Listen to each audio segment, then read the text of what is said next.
Hello.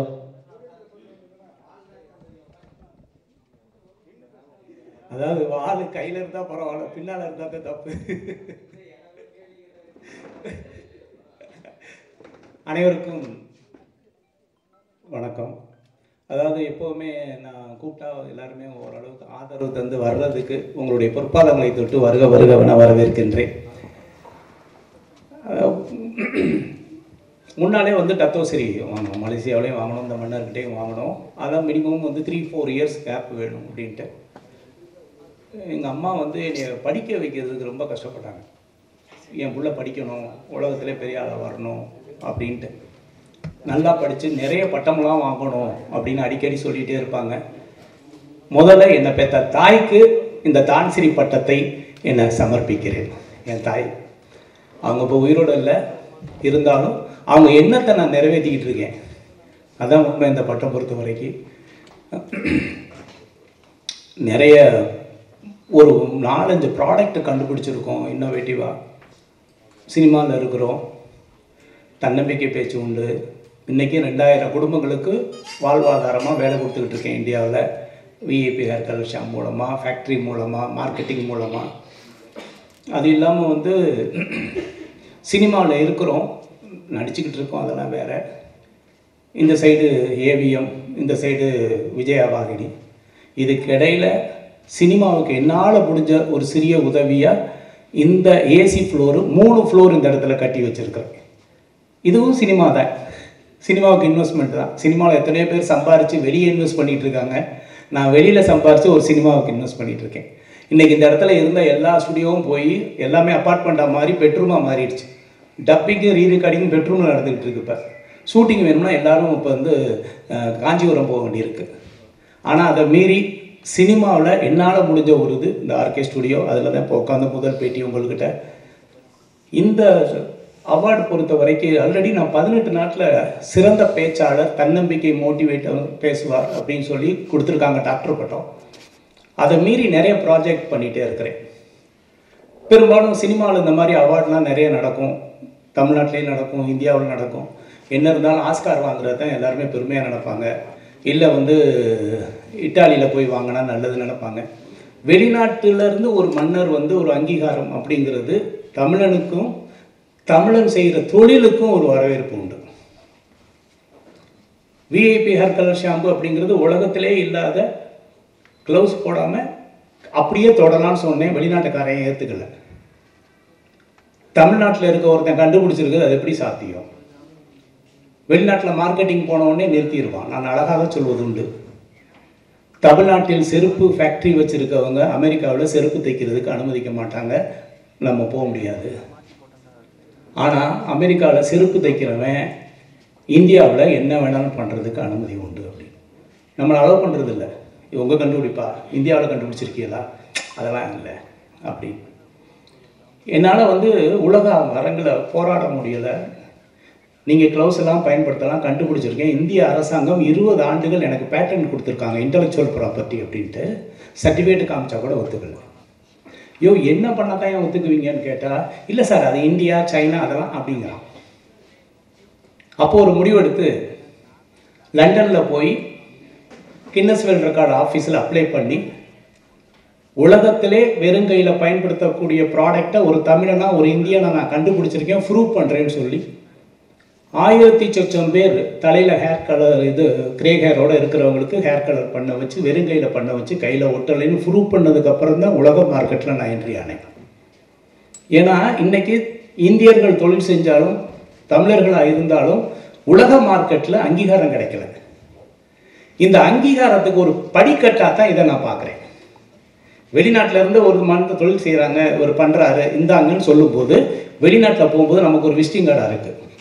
அதான் உண்மை. இதனால் நான் வந்து சாதிச்சிட்டேன்னு சொல்கிறத விட சாதனை நோக்கி பயணிக்கிறதுக்கு ஒரு பாதையாக இந்த தான்சிரி எனக்கு அமையும். கின்னஸ் வேர்ல்ட் ரெக்கார்டும் அப்படி தான். கின்னஸ் வேர்ல்ட் ரெக்கார்டு படிச்சிருக்கேன், கையில் ஒட்டாதுன்னு சொன்னப்போ எல்லோரும் வரவேற்றாங்க. ஒரு 25 கண்ட்ரியில் பிஸ்னஸ் பண்ணிக்கிட்டு இருக்கேன். ஆமாம், பிஸ்னஸ் பண்ணிக்கிட்டு இருக்கேன். ஆனால் சினிமாவுக்கு ஒரு ஸ்டுடியோ கட்டி வச்சுருக்கேன். இங்கே பார்த்தீங்களா எவ்வளோ பெரிய ஏசி ஃப்ளோர் இருக்குன்னு. உண்மையை சொல்கிறேன். இப்போ ஒரு படம் பண்ணிக்கிட்டு இருக்கேன்னா ஒரு விலங்குகளை வச்சு குடும்பத்தோடு பார்க்குற படம். ஆல்மோஸ்ட் ஷூட்டிங் முடிஞ்சிருக்கு, விரைவில் ரிலீஸுக்கு வரும். சினிமா அப்படிங்கிறது என்னுடைய கனவு, என்னுடைய பேஷன். அதை விட சினிமாவில் நம்ம இருக்கோங்கிறதுக்கு நிச்சயமாக நான் ஒரு சேவையாக நினைக்கிறேன் இந்த ஸ்டுடியோவை. இதில் பிளாட் கட்டியிருந்தால் நல்லா கட்டியிருக்கலாம், நல்ல வீடு கட்டியிருக்கலாம், எல்லாம் கட்டியிருக்கலாம். ஆனால் இந்த கோடம்பாக்கம் அப்படிங்கிறது உலகுக்கே தெரிஞ்ச ஒரு விஷயம். சென்னைனாவே கோடம்பாக்கம் தான் பேசப்படுற விஷயம். நான் வந்து காரைக்குடியிலேருந்து கனவு கண்டு கோடம்பாக்கத்துக்கு வந்தவன். எத்தனையோ இளைஞர்களுக்கு முன்னுதாரணமாக அந்த கோடம்பாக்கங்கிற பேர் இருந்திருக்கு. ஆனால் அந்த சினிமாவை கோடம்பாக்கத்தை விட்டு துரத்திட்டாங்க. இப்போ கோடம்பாக்கத்தில் இல்லை சினிமா. என்னன்னாலும் இருக்கணும்னு நினச்சி தான் இந்த ஸ்டுடியோ கட்டியிருக்கேன். ஆதரவு தாருங்க. நான் சினிமாவில் வந்து படம் எடுக்கலைன்னு நினைக்கிறத விட படம் எடுக்கிறதோட முக்கியம் இந்த மாதிரி ஒரு சினிமாவுக்கான ஒரு தளத்தை உருவாக்கணும் அப்படின்னு நினச்சது பண்ணியிருக்கிறோம். அவங்க வந்து அங்கீகாரம் கொடுத்த ஒரு சர்டிஃபிகேட் இருக்குது. அந்த மன்னர் இருந்தாலும் என்னுடைய பேச்சும் என்னுடைய உழைப்பையும் பார்த்துட்டு அவர் வந்து கிட்டத்தட்ட ஒரு 400 ஆண்டுகளுக்கு முன்னால் இருக்கிற ஒரு வாளை வந்து எனக்கு பரிசளித்தார். அவருடைய மகன் அதே மாதிரி ஒரு பரிசளித்தாங்க. நினைவு சின்னம் அப்படிங்கிறது அவங்கள பொறுத்த வரைக்கும் இதை எடுத்துகிட்டு போங்க, நாங்கள் லெட்டர் தரோம் இது உங்களுக்கு அப்படின்னு அவருடைய வீடியோலாம் கொடுத்துருக்கேன் ஜானுக்கிட்ட. இந்த என்னால் தூக்க முடியல, நான் உண்மையாக அதை தூக்க முடியல. ஏன்னா சினிமானா ஒரு அட்டக்கத்தி கொடுத்துருவாங்க, அழகாக பெயிண்ட் அடித்து அப்படி சிக்ஸ் சன்னிடலாம். இது ஒத்த கையில் பிடிச்சி இப்படி நிப்பாட்டுறதுக்கு ஒரு ஸ்டில்லு நான் படாத கஷ்டப்பட்டேன், கையை ஆடிச்சு விடுன்னு. அந்த காலத்தில் வந்து வீரம் அப்படிங்கிறது இந்த வாழை தொட்டு பார்க்கும்போது தெரியும் ஒருத்தனுக்கு வந்து எவ்வளோ பெரிய வீரம் இருந்திருக்கும், அந்த வீரத்துக்கு அவன் எவ்வளோ தகுதியானவனாக இருந்தால் அந்த வாழை எடுத்து ஃபைட் பண்ணியிருப்பாங்க அப்படின்ட்டு.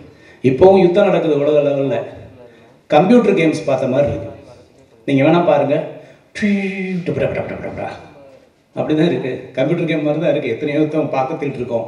அந்த காலத்தில் களத்தில் இறங்கி அவங்களுடைய வீரத்தை காட்டின வாள், அவங்கனால இதை எடுத்து வீச முடியும்னு காட்டின வாள். இப்போ அப்படிலாம் இல்லை, கம்ப்யூட்டர் உலகமாக மாறிடுச்சு, யுத்தம் வேறு மாதிரி போயிட்டுருக்கு, டிஜிட்டலில் போயிட்டுருக்கு, ஏஐயில் போயிட்டுருக்கு. ஆனால் எனக்கு இந்த வாழை பரிசளித்தது பெருமையாக நினைக்கிறேன். அதை இந்தியாவுக்கு எடுத்துகிட்டு வந்திருக்கேன். அதை உங்கள்கிட்ட காமிக்கிறதும் சந்தோஷத்தை பகிர்ந்துக்கிறதா நினைக்கிறேன். மகிழ்ச்சி. வேறு ஏதாவது நீங்கள் கேள்விகள் இருந்தால் கேட்கலாம். இந்தா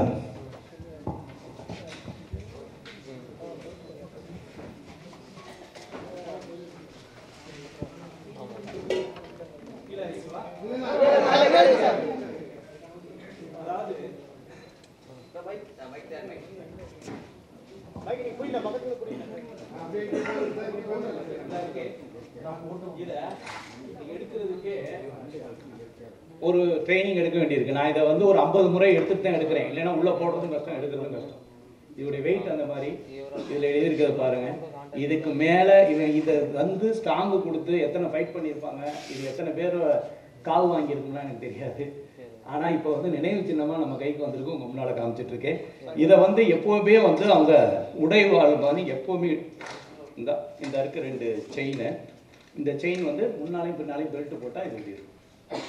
இதை எடுக்கிறதுக்கு 1 செகண்ட் கூட தெரியாத அளவுக்கு எடுப்பாங்க. இந்த இடத்த தவிர வேற எங்கேயும் பிடிக்க முடியாது. இது எடுத்தா ஆமாம், இது ஒரிஜினல் வால். சினிமாவில் டூப்ளிகேட் வாலில் ஒரிஜினல் வால் 400-500 ஆண்டுகளுக்கு முன்னால் உள்ளது. இது வந்து அந்த மன்னர் வந்து நினைவு சின்னமாக கொடுத்தாங்க. உங்களுக்கு மேலே காமிக்கிறத பெருமைப்படுறேன். அதே இது வந்து அவருடைய மகன், இது வந்து ராமோ நாட்டு மன்னர் வந்து ஒரு யுத்தத்துக்கு அப்புறம் அவர் கொடுத்த வாழாது. அவருடைய இளவரசர் அவருடைய மகன் வந்து கொடுத்தாரு நினைவு சின்னமா. இதை என்னுடைய சந்தேகம் என்னன்னா, இதை எப்படி பிடிச்சி இது உரையில் போட்டாங்க. முடிஞ்சிச்சுன்னா ஏதாவது சேர்த்து போடணும்ல. நான் இது வரைக்கும் ஒரு ஆளை பிடிச்சி டைப் போடுறேன், கொஞ்சம் உள்ள சொல்கிறேன், அப்படி தான் பண்ணியிருக்கேன். கிட்டத்தட்ட ஒரு 6 அடிக்கு கவர் பண்ணணும்னு நினைக்கிறேன் அப்படி பிடிச்சி வீசுதான். ஆமாம், இதெல்லாம் வந்து வீரம். அவங்க எந்த அளவுக்கு ஸ்ட்ராங்காக இருந்திருக்காங்க, உடல் ஆரோக்கியத்தில் இருந்திருக்காங்க, களத்தில் நின்றுருக்காங்க அப்படிங்கிறது இப்போல்லாம் வந்து நினைவு சின்னமாக தான் இருந்துக்கிட்டு இருக்கு. இருந்தாலும் அந்த நினைவு சின்னத்தை உங்கள்கிட்ட காமிக்கிறத பெருமைப்படுறேன். மற்றற்ற மகிழ்ச்சி. உங்களுடைய ஆதரவு தொடர்ந்து தாருங்க. சினிமா தொடர்ந்து பண்ணுவேன். அதுக்காக சினிமா என்னுடைய தொழில் கிடையாது, ஒரு பேஷன். எப்பெல்லாம் நேரம் இருக்கோ அப்பெல்லாம் பண்ணுவேன். வேறு ஏதாவது கேள்வி இருந்தால் கேட்கலாம்.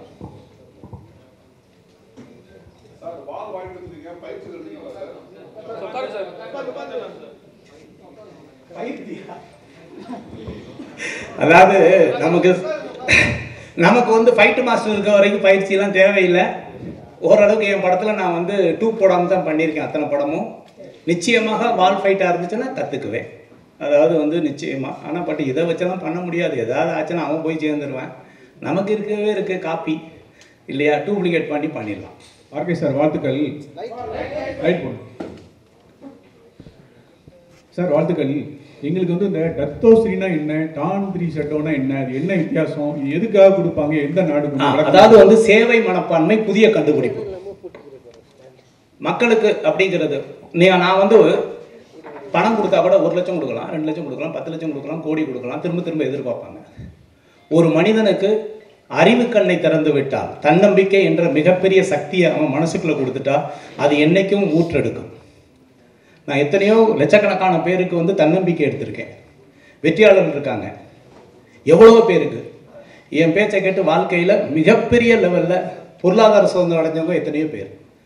அந்த சேவை செஞ்சுருக்கேன். ஒன்று. ரெண்டாவது, விஐபி இந்த இது மட்டும் இல்லை, கொரட்டைக்கு நான் மருந்து கண்டுபிடிச்சிருக்கேன். உலகத்திலே கிடையாது. இங்கே இருக்கவங்க அத்தனை பேரும் நான் இலவசமாக உங்களுக்கு தரேன் கொரட்டை.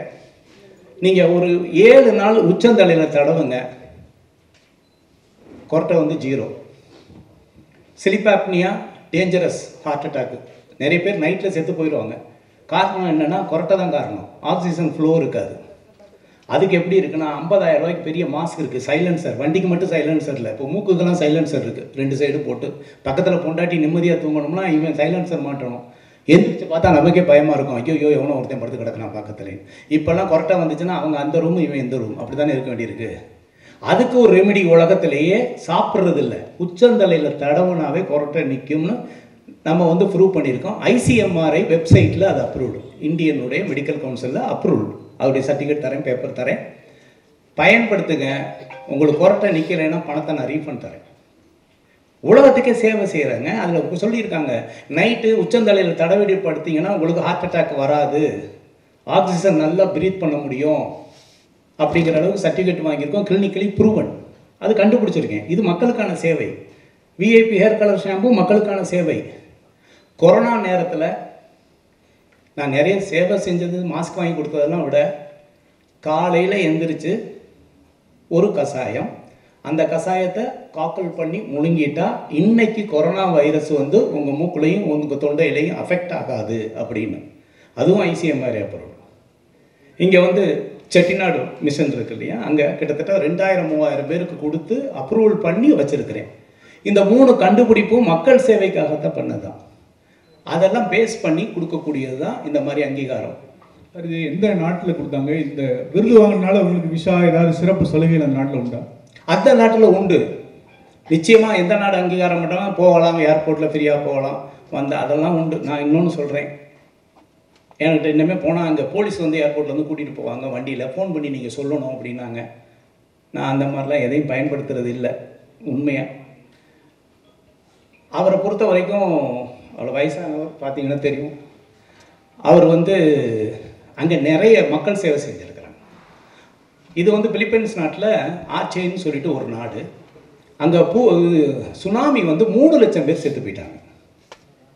3 லட்சம் பேர் அடித்து எடுத்துகிட்டு போயிடுச்சு. அப்படியே நடுக்கடலில் நின்ன ஒரு கப்பல் வந்து, இப்போ சென்னையில் எப்படி பாண்டி பஜார் பனங்கல் பார்க் இருக்குது, அப்போ மெரினா பீச்சிலேருந்து பனங்கல் பார்க்கில் ஒரு கப்பல் வந்து நின்னா என்ன இருக்குமோ கற்பனை பண்ணி பாருங்கள். அது மாதிரி அவங்க நாட்டில் நடு ஊருக்குள்ளே வந்து ஒரு கப்பல் வந்து இருக்குது, சுனாமியில் மிதந்து வந்து. அந்த மாதிரி பாதிக்கப்பட்ட இதுக்கு நான் அப்போவும் கொஞ்சம் சேவை செஞ்சேன், அவங்கள்ட்ட சொல்லி ஹெல்ப் பண்ணேன் அந்த நேரத்தில். அப்போலேருந்து எனக்கும் மன்னருக்கு தொடர்பு உண்டு. இதெல்லாம் எப்படின்னா, ஒரு ப்ராடக்ட் விற்க போகும்போது சந்திக்கக்கூடிய ஒரு விஷயங்கள், அதுக்கப்புறம் நம்ம யார், என்ன பண்ணுறோம், என்ன ஏதுங்கிற பழகிறத வச்சு அதை வச்சு தேர்ந்தெடுக்கிறது தான் இது. மகிழ்ச்சி. அடுத்து சார், நம்ம ஊர் ராஜாக்கள் பொன்னியின் செல்வன் அந்த மாதிரிலாம் கேள்விப்பட்டிருக்கோம். ஸோ அவங்க வாழை தூக்கத்துக்கே அதுவே வெயிட் அதிகமாக இருக்கும். அந்த வாழையே வந்து அரசாங்கம் கைப்பற்றி அவங்க வந்து காட்சிப்படுத்தி வச்சுருக்காங்க, எல்லாருக்குமே தெரியும். ஸோ அப்படி இருக்கும்போது இது ராஜவாள், இந்த வாழை எப்படி உங்ககிட்ட கொடுத்தாங்க? இல்லை அவரோட பணம் வாங்கினாங்க? அது மன்னிக்கணும், அதாவது வந்து இது வந்து அவருடைய சொந்தம், அவர் வச்சிருக்கிறது. மன்னர்கள் இன்றைக்கி எல்லாமே அவங்க வச்சுருக்காங்க. அவங்க நினச்சா அந்த இந்த இதை தான் கொடுக்குறாங்க. இது வச்சிருக்கிறத கொடுக்கறது, அவங்க வாங்கி கொடுக்கறது இல்லை. யாருக்கு யார் வேணாலும் பரிசளிக்கலாங்கிறதுல எந்த மாற்றமும் கிடையாது, பரிசளிக்கலாம். இன்னொன்று வந்து அந்த நாட்டிலையும் நான் பிஸ்னஸ் பண்ணிகிட்டு இருக்கேன், விஐபி ஹேர் கலர் ஷாம்பு. அதான் உண்மை. அவங்க பார்க்குறாங்க நம்ம வந்து ஆல்ரெடி டத்தோ சிரி வாங்கியிருக்கோம், மேலும் இன்னும் ஒரு விஷயத்துக்கு ட்ராவல் பண்ணிகிட்டு இருக்கிறோம், இன்னும் பல விஷயங்கள் இருக்குது. அந்த ட்ராவல் பண்ணுறதுக்கு எனக்கு ஒரு படிக்கட்டாக இருக்கும். என்ன செய்யலாம்? இப்போ என்கிட்ட வந்து என்ன கொடுக்கலாம்? அவங்க ஒரு மோதிரம் போட்டு விடலாமா, இல்லை நகை கொடுத்து என்ன சாட்டிஸ்ஃபேக்ஷன் பண்ண முடியுமா? ஏதாவது யூனிக்காக ஒரு விஷயத்தை கொடுத்தா ஒரு இதாக இருக்கும், அவ்வளோதான். அதில் இதை கிஃப்டாக கொடுத்துருக்காங்க.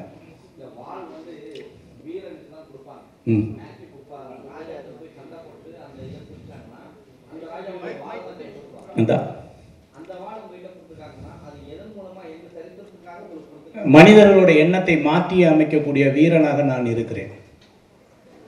இன்னைக்கு வந்து ஒரு மனிதனுடைய எண்ணம், ஒருத்தன் தற்கொலை பண்ணிக்கிறான்னு வைங்க, அவனுடைய எண்ணம். ஒருத்தன் மனித வெடிகுண்டாக மாறுகிறான் என்றால் அது அவனுடைய எண்ணம் கிடையாது, இன்னொருத்தன் மோட்டிவேட் பண்ணுறான்.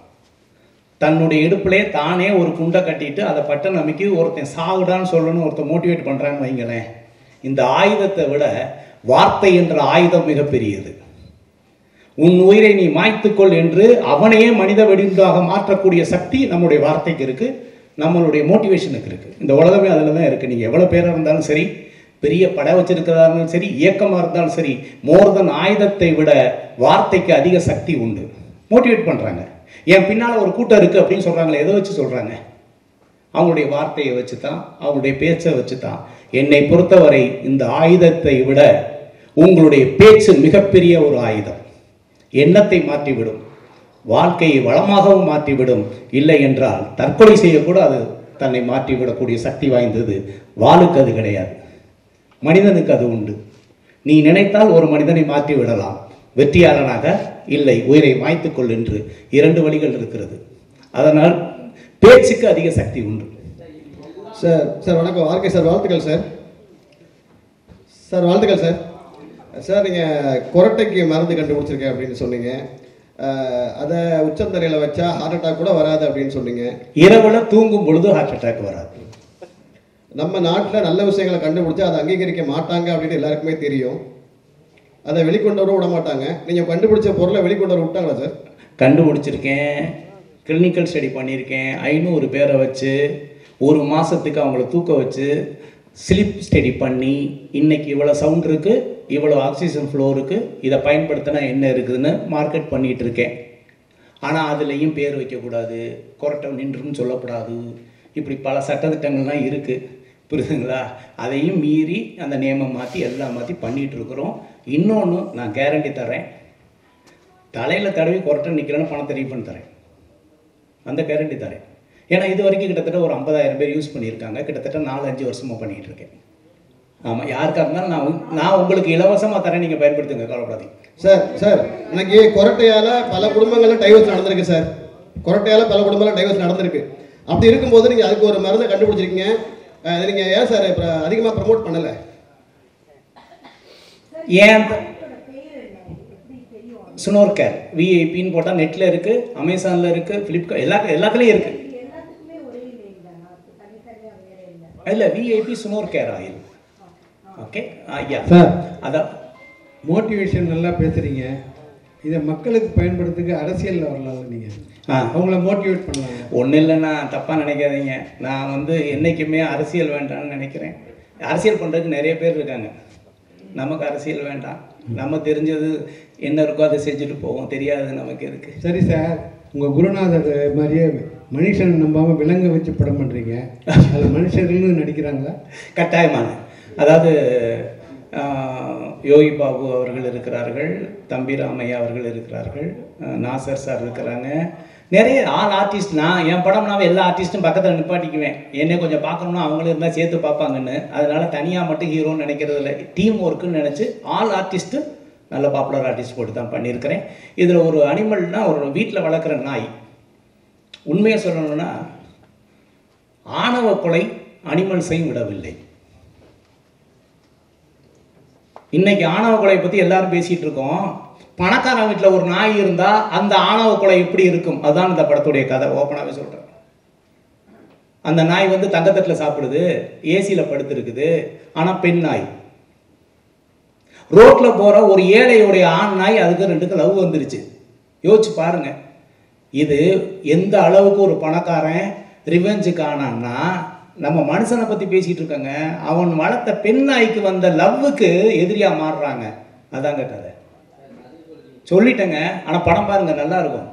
எதுக்கு சொல்ல வரேன்னா, ஆணவ கொலை அனிமல்ஸையும் விடவில்லை. என் பணக்கார விட்டு பொண்ணாயிடா, எப்படா நீ வந்து ரோட்டில் ஒரு ஆம்பளை நாயை வளர்த்துனா கிஸ் பண்ணிடுமா, பார்த்துருவோமா அப்படின்னு ஒருத்தன் வில்லன் கிளம்பி வர்றான்னா, அதனால ஒரு ஹீரோ என்ன பாதிக்கப்படுறான், அவன் வாழ்க்கை என்ன டிசாஸ்டர் ஆகுது அப்படிங்கிற ஒரு மிகப்பெரிய. சார் இந்த மோட்டிவேஷனல் ஸ்பீச்சஸ்ன்னு சொன்னீங்க இல்லையா, அது எந்த வகையில் அவங்க கவுண்ட் எடுத்து உங்களை வந்து ஹானர் பண்ணுறாங்க? எங்கே நீங்கள் மோட்டிவேஷன்? எனக்கு எல்லாமே விட்னஸ்க்கு வீடியோ இருக்குது, ட்ரைனிங் கிளாஸஸ் பண்ணது எல்லாமே. ஸோ எல்லாமே யூடியூப்பில் இல்லை அந்த யூடியூப்பில் போட்டால் இலவசமாயிடும். நான் வந்து கக்கூசில் உட்காந்துட்டு செல்ஃபோனில் பார்க்குறதுக்கு நான் தயாராக இல்லை.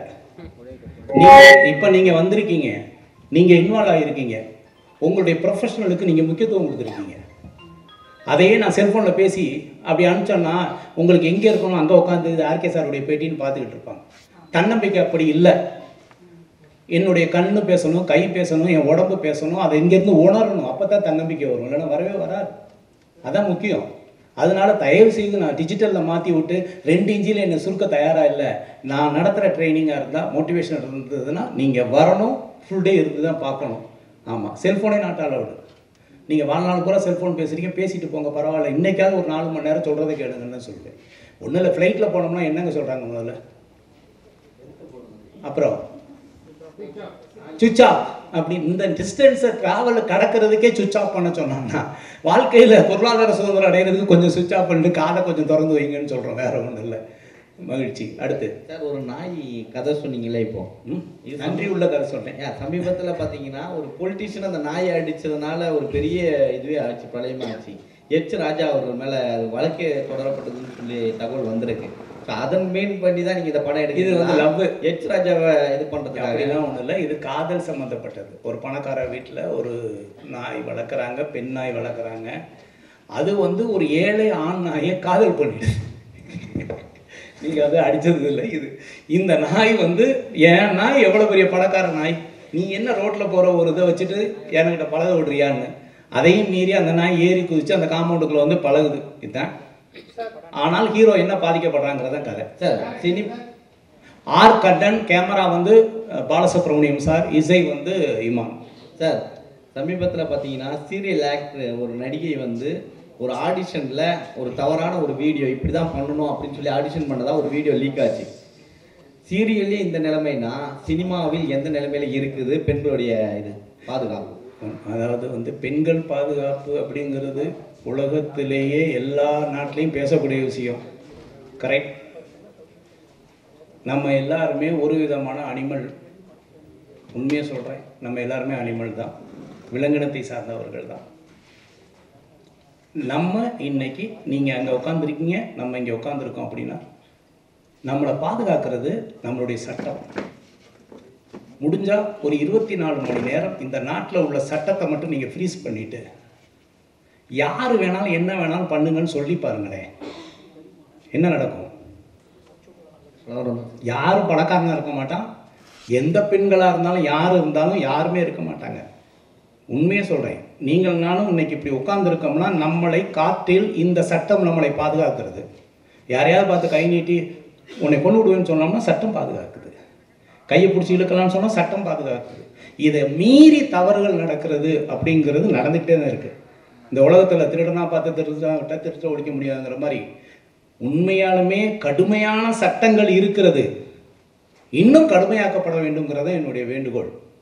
ஆனால் நம்ம யாருன்னு ஒரிஜினலாக உங்களுக்கு தெரியணும் அப்படின்னா ஒரு 24 மணி நேரம் இந்தியாவில் இருக்க என்ன எல்லா சட்டத்தையும் ஃப்ரீஸ் பண்ணி வைக்கிறோம். முடிஞ்சா நீ 24 மணி நேரம் வாழ்ந்துக்கலான்னு சொல்லி பாருங்க, நம்ம யாருன்னு இந்த உலகத்துக்கு தெரியும். உண்மையான விலங்கு யார், இந்த மனிதர்கள்னு தெரியும். சட்டம் நம்மளை பாதுகாத்து கொண்டு இருக்கிறது.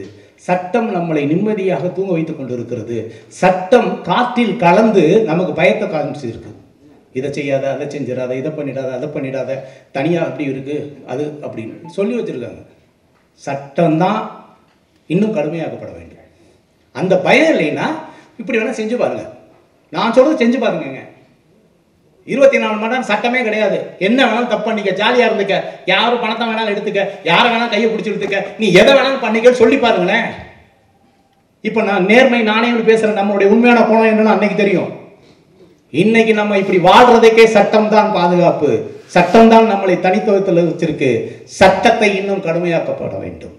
சட்டம் இன்னும் மனிதன் மனதில் ஆழமாக பதிய வேண்டும். பயம் இருக்கணும், இல்லைன்னா செஞ்சிருவாங்க. சார், அப்போ மனித ஒழுக்கம்லாம் ஒன்றுமே இல்லைன்னு சொல்கிறீங்களா? மனித ஒழுக்கம் இருக்கு. என்னத்துக்கு பின்னால் இருக்குன்னா சட்டத்துக்கு பின்னால் இருக்கு.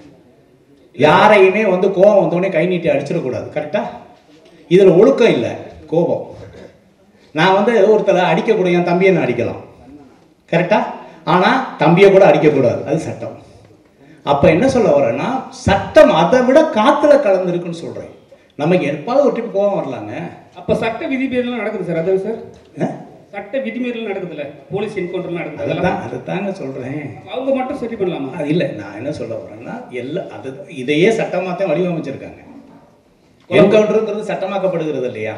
என்கவுண்டர் வந்து கொலையாக கருதப்படுகிறதா, இல்லை என்கவுண்டர் தற்காலிகமாக நடக்குதா?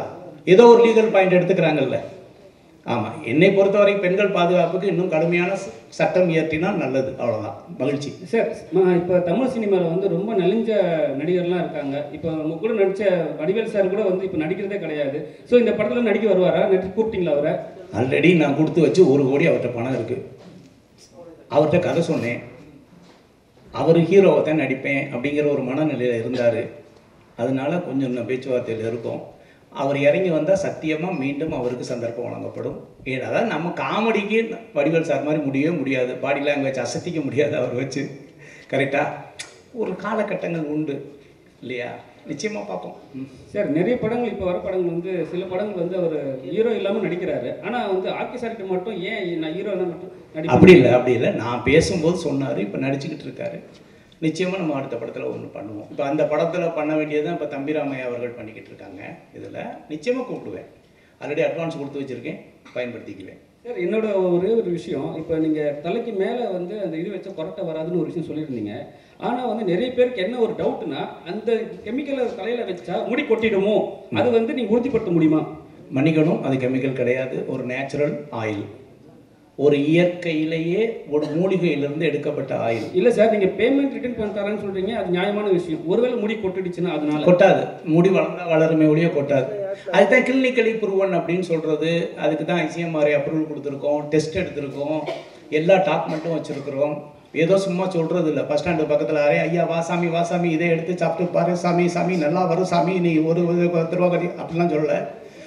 கிளினிக்கலி ஆராய்ச்சி பண்ணி ப்ரூவ் பண்ணி அதுக்கு என்ன வேணா உலக லெவலில் போகும்போது சர்டிஃபிகேட் மட்டும் தான் பேசும். சார், தமிழ்நாட்டில் வந்து எப்பவுமே ஒரு அரசியல் கட்சி தலைவர்களோ அரசியல்வாதிகளோ மட்டும்தான் வந்து வால் கொடுத்து பழக்கம். ஸோ வால் கொடுத்தாவே அவங்க வந்து ஒரு அரசியல் கட்சி போய் சேர்ந்துருவாங்க, இல்லை அரசியல் கட்சி ஆரம்பிச்சிருவாங்க. ஏதாவது நல்ல, ஏன்னா வந்து நீங்கள் வந்து அப்போத்துல நான் ஒரு 2021 நான் கேட்டிருக்கேன் அரசியல் கட்சிக்கு போகிற ஐடியா இருக்கான்ட்டு. நீங்கள் அப்பயே ஸ்டாப் பண்ணிட்டு போயிட்டீங்க. இப்போ ஏதாவது சொல்லுங்கள். வாழ்க்கையில் வந்து நான் இன்னைக்கு ரோல்ஸ் ராய்ஸில் வந்தேன். நான் அரசியல்வாதியாக இருந்தால் ரோல்ஸ் ராய்ஸில் வர முடியாது. முதல்ல நான் கஷ்டப்பட்டு ரத்தத்தை வேர்வையாக்கி நான் கஷ்டப்பட்டு உழைச்சி காசு, அதில் நான் அப்படி ஒரு வாட்ச் போட்டேன்னா ஆர்கே கையில் பார்த்தியா இவ்வளோ பெரிய வாட்ச்சு அப்படின்ட்டு. வேண்டாங்க.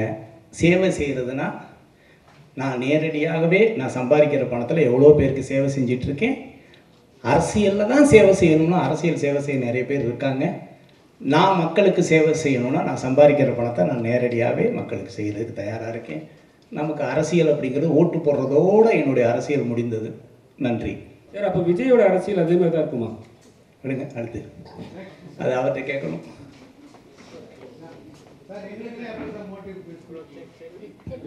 சார், நான் வந்து ஒன்று சொல்லவா?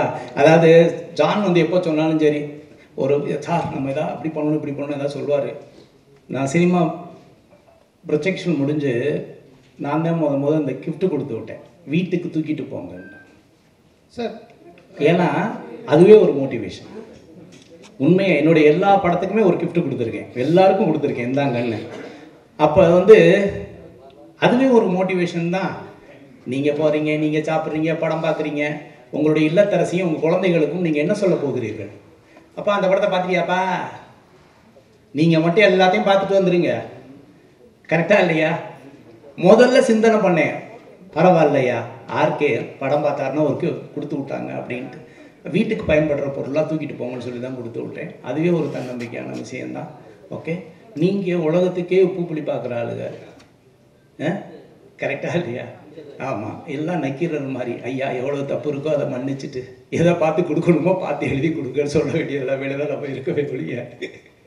சொல்லுங்க சார். அப்புறம் சார் இங்கேருந்து படிச்சுட்டு போனால் ஃபாரின் இங்கே சார் இங்கேருந்து படிச்சுட்டு போனால் ஃபாரினில் வந்து வேல்யூ இல்லை அப்படின்ற மாதிரி சொன்னீங்க. அப்போ படிச்சுட்டு போனா இல்லை, ஓகே, சர்டிஃபிகேட்டோ இல்லை கண்டுபிடிப்புகளுக்கு. ஓகே, தெளிவாக சொல்லுகிறேன், இந்திய கண்டுபிடிப்புகளுக்கு உலக அரங்கில் இருக்கக்கூடிய மரியாதையை பற்றி பேசுகிறேன். ஆனால் சாஃப்ட்வேர் கம்பெனி அப்படி இல்லை, உழைப்பு சார்ந்தது. உலகத்தில் பெரிய பெரிய பதவியில் இந்தியன் தான் இருக்கிறாங்க சாஃப்ட்வேரில். சார் அதுக்கு என்ன சொல்யூஷன் சார் நீங்கள் நினைக்கிறீங்க? நிறைய வரணும். இல்லை அங்கேருந்தா நம்ம படிச்சுட்டு இங்கே வரணும்? இல்லை, நிறைய வரணும். படிக்கிறதுல கண்டுபிடிப்புகளுக்கு நிறைய வரணும். நிறைய வந்து நம்ம கண்டுபிடிக்கணும், புதிய புதிய கண்டுபிடிப்புகள் இருக்கணும், நிறைய கண்டுபிடிக்கணும். அதை வச்சு தான் நம்ம பொருளாதாரத்தில் நம்ம போக முடியும். நிறைய ஃபேக்ட்ரிகள் வரணும், நிறைய இன்னோவேஷன் இருக்கணும். நல்லா யோசிச்சு பாருங்க, இங்கே இது பின்னால் இருக்க அத்தனை கேமராவும் எந்த நாட்டு இது சார்? செல்போன் யோசிச்சு பாருங்க. 130 கோடி மக்கள் இருக்கிற இந்த இந்தியாவில் உலகத்தரம் வாய்ந்த ஒரு கைபேசியை நம்மளால் தயாரிக்க முடிகிறதா? சாம்சங்கும் ஐபோன் தானே வச்சிருக்கோம், யோசிங்க. அப்புறம் எப்படி நம்ம போய் பெருமையை சொல்ல முடியும்? சைனா போனை நம்ம வாங்குறோமா? என்ன சொல்றோம்? சைனா போன் சைனா அப்படின்னு கேட்குறோமா இல்லையா? அதே நிலைமை தான் இந்தியாவுக்கு இருக்கு. நான் என்ன கேட்குறேன், ஒரு சாம்சங் மாதிரியும் ஒரு ஐபோன் மாதிரியும் அதை விட இந்தியன் அப்படின்னு ஒரு போனை ஏன் நம்மளால உருவாக்க முடியல? மக்கள் தொகை இல்லையா? பணம் இல்லையா? யோசிச்சு பாருங்க, எவ்வளவு பெரிய வியாபாரத்தலம், 130 கோடி மக்கள் இருக்கிற வியாபாரத்தலம். ஆனா நம்மளுக்கு கண்டுபிடிப்புகள் கம்மியா இருக்கு. இல்லைன்னா உலகத்தோட காம்படேட் பண்ற தன்மை கம்மியா இருக்குன்னு நான் நினைக்கிறேன். வேற ஒண்ணு இல்லை சார். போன மீட்டிங் சொன்னீங்க 2 படம் வருஷத்துக்கு கொடுப்பேன்னு. ஆனா 2 வருஷமா நீங்க படத்தில் நடிக்கவே இல்லை, என்ன காரணம்? இந்த ஸ்டுடியோ கட்டிட்டு இருக்கேன்னா ஏதாவது ஒரு இடத்துல தான் பணம் போட முடியும். நல்லது.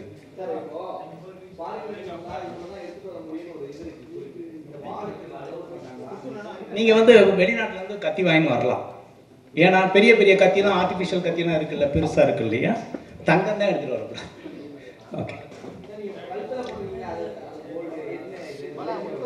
இல்ல அந்த மன்னர் வந்து அனுபவிச்சது கோல்டு கோட்டர்னு நினைச்சுக்கோங்க. ஓகே ஆர்கே சார், நீங்க நடிச்சதுல முக்கியமான படம் வந்து எல்லாம் அவசியம். அதுல வண்டுமுருகன் வந்து கலக்கலன்னு கலக்கிருப்பாரு. இப்போ வடிவேலுக்கு 1 கோடி ரூபாய் அட்வான்ஸ் கொடுத்துன்னு சொன்னீங்க. வண்டுமுருகன் திருப்பி வருவாரா? கட்டாயம் என் படத்தில் நடிப்பார், அதுலாம் ஒன்றும் மாற்றம் இல்லை.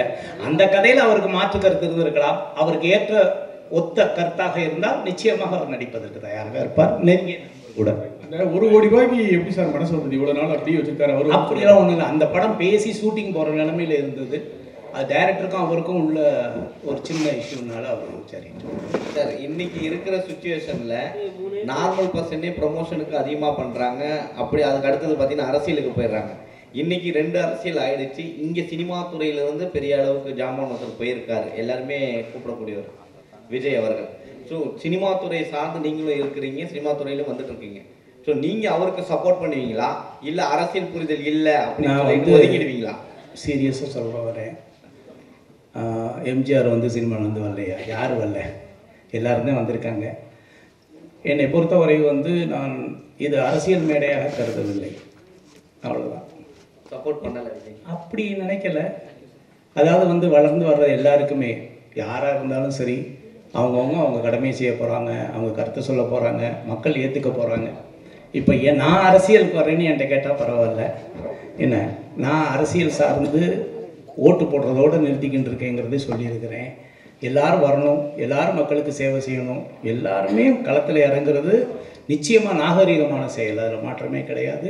அனைவரையுமே வரவேற்போம். யார் அரசியலுக்கு வந்தாலும் சரி, அது சீமானாக இருந்தாலும் சரி, விஜயா இருந்தாலும் சரி, இன்னும் யார் வந்தாலும் சரி, வரவேற்போம். வாழ்க வளமுடன். இது எல்லாம் அவன் செய்யலாம், இல்லை ஆர்கே செய்யலாம். அதாவது அவனின்றி அணுவும் அசையாது, அவ்வளோதான். ஆமாம். அதனால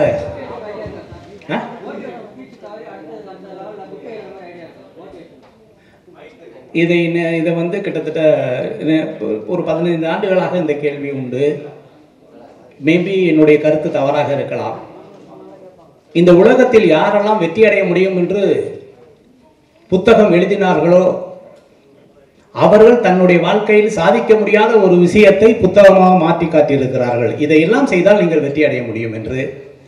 என்னுடைய லட்சியம் வந்து புக் எழுதுவதல்ல, சுயசரிதை எழுத வேண்டும் என்பதற்காக இந்த ஆர்க்கை போராடி கொண்டு இருக்கிறேன். என்னை பற்றி சுயசரிதை எழுதுற அளவுக்கு என்னுடைய தன்னம்பிக்கை வளர்த்துக்கணும், உழைப்பை வளர்த்துக்கணும், கண்டுபிடிக்க வளர்த்துக்கணும். ஒழிய நானும் வெற்றி அடைவது எப்படின்னு புக் எழுதிட்டேன்னு வைங்களேன், அது முடிஞ்சிடும், அவன் வேண்டாம். நம்மள இன்னொருத்த சுயசரிதை எழுதுற அளவுக்கு நம்ம போராடணும், உழைக்கணும், அந்த இலக்கை நோக்கி டிராவல் பண்ணணுங்கிறதுக்காக தான் புக் எழுதுற, வேற ஒன்றும் இல்லை. மகிழ்ச்சி.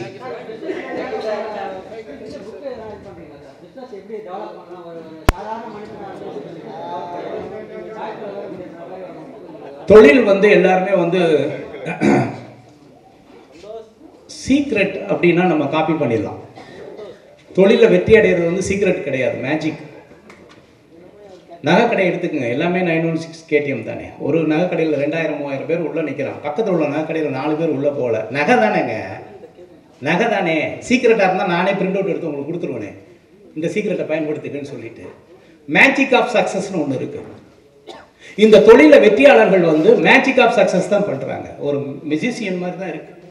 நம்ம கண்ணு முன்னால் ஒரு துப்பாக்கி எடுத்து முன்னால் ஒரு கண்ணாடி வச்சு இவன் கண்ணில் சுடுறான், கண்ணாடி உடச்சிக்கிட்டு போகுது, வாயிலிருந்து நீங்கள் சைன் பண்ண புல்லட் எடுத்து காமிக்கிறான். நம்மளும் என்னடா கழுத்தை வெட்டி அங்கே வைக்கிறான், அந்த டேபிளில் வச்சு அங்கே கொண்டு போய் வைக்கிறான். நமக்கு முன்னால் கத்தி எடுத்து சொருகிறான், வெளியில் வர்றாங்க. ஆனால் நம்ம ஏற்றுக்கொள்கிற அளவுக்கு அந்த பர்ஃபார்மன்ஸ் இருக்கா இல்லையா, டீம் ஒர்க் இருக்கா இல்லையா. ஒரு பொண்ணை பார்த்து எப்படின்னோடனே அப்படிங்கிறான், கத்தி எடுத்து சொல்கிற அப்படியே இருக்கிறா, கடைசியில் உயிரோடு சிரிச்சுட்டு வந்துடுறாள் இல்லையா. சீக்ரெட்டாக இருந்தால் எப்படி இருக்கும், இல்லை மேஜிக்காக இருந்தால் எப்படி இருக்கும். சீக்ரெட்டாக இருந்தால் அங்கே ரிவீல் பண்ணால் ஏதாவது இருக்குமா, ஒன்றுமே இருக்காது. இந்த உலகத்தில் வெற்றியாளர்கள்லாம் மேஜிக் பண்ணுறாங்க, அது எப்படின்னு தெரியலை. இன்றைக்கி நகைக்கடை எடுத்துங்க, துணிக்கடை எடுத்துங்க. துணிக்கடை எல்லாருமே துணிக்கடை தானேங்க. அவங்க ஒன்றும் எல்லாமே வந்து தறியில் நெஞ்சு மிஷினில் கொண்டாடலைங்க, லேபிள் மட்டும் தானே பண்ணுறாங்க. நகை அப்படித்தானே, நகையை நான் சொந்த வீட்டிலேருந்து எடுத்துகிட்டு வர்றதில்லை, ஒரு மெட்டல் தானே. ஆனால் அந்த நகைக்கடையில் 5000-10,000 பேர் உள்ளே போகிறாங்களே. ஒரு நகைக்கடையில் உள்ள செயின் வாங்குற கூட சார் வாங்க சார், சார் வாங்க சார் அப்படின்னு கூப்பிடுறாங்களே. அப்போ நகைக்கடைனா எல்லாமே தான் போகணும். மேஜிக் ஆஃப் சக்ஸஸ் தான் வேர்ல்டில் பெரிய சக்ஸஸ். என்னுடைய பார்வையில் நான் பார்த்ததில் ஒரு தொழில் வெற்றி அடையுது அப்படின்னா அவனுக்குள்ளே ஏதோ ஒரு மேஜிக் இருக்குது. அந்த மேஜிக்கை மட்டும் கண்டுபிடிச்சிட்டோம்னு வைங்களேன், அது பெரிய சாதனை. சீக்ரெட் ஆஃப் சக்ஸஸ் கிடையாது, சீக்ரெட் ஆஃப் சொல்லி கொடுத்துடலாம். முடிச்சுக்கலாமா?